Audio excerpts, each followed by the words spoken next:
Madame, Monsieur, bonsoir. Nous sommes le jeudi 8 mars 2012. Voici les titres de ce 1945.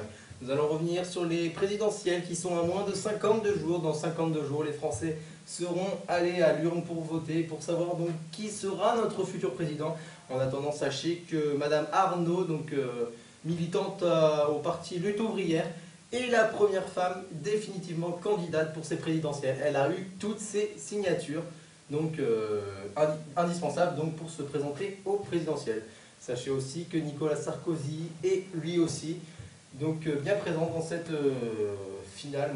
cette dernière ligne des présidentielles 2012. Nous verrons ensuite ce qui se passe depuis déjà quelques mois chez Carrefour. Depuis quelques mois, Carrefour ne gagne plus trop d'argent, le budget baisse. Pourquoi? Réponse dans quelques instants.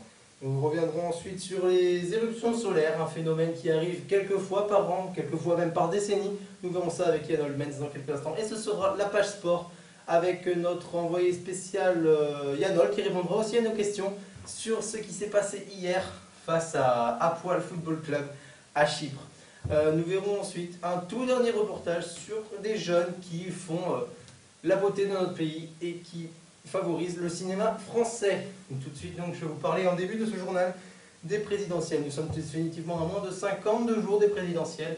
Donc dans un mois et demi, nous saurons qui est déjà pour le deuxième tour des présidentielles. Et donc, on saura déjà un peu plus sur les derniers choix. Sachez que Marine Le Pen, elle, n'a pas encore ses 30 signatures, mais certains disent que ne serait qu'un mensonge et qu'elle les a déjà depuis plus d'un mois. Nous verrons ça donc 17 mars, le 17 mars, sachant que c'est la date limite pour avoir ses candidatures et ses signatures. Nous ensuite, je vous disais, chez Carrefour, qui subit une année difficile, puisque certains sponsors l'ont lâché. Danone a été particulièrement sévère cette année et a décidé d'arrêter de vendre ses produits chez Carrefour, car ceux-ci mettent les prix pas assez chers selon eux. Je vais maintenant passer à la page scientifique de ce journal avec notre envoyé spécial Yann Olmens. Bonsoir Yann Ol. Bonsoir. Donc tout d'abord, que se passe-t-il au-dessus de nos têtes?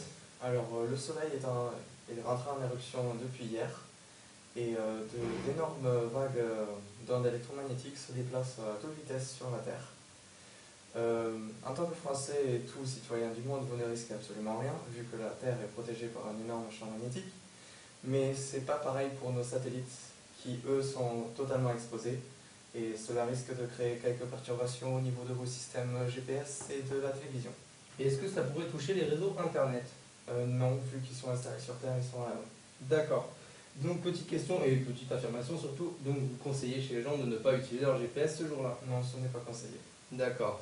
Sachant que certains GPS ne sont pas très fiables non plus. Donc nous allons passer sur la fin de ce journal, le bulletin météo, en attendant que le générique se charge. Donc le bulletin météo de ce vendredi 9 mars 2012. Demain matin, les températures seront stationnaires le matin avec des températures vagues, entre 9 degrés le matin à Paris ou 9 degrés en Corse.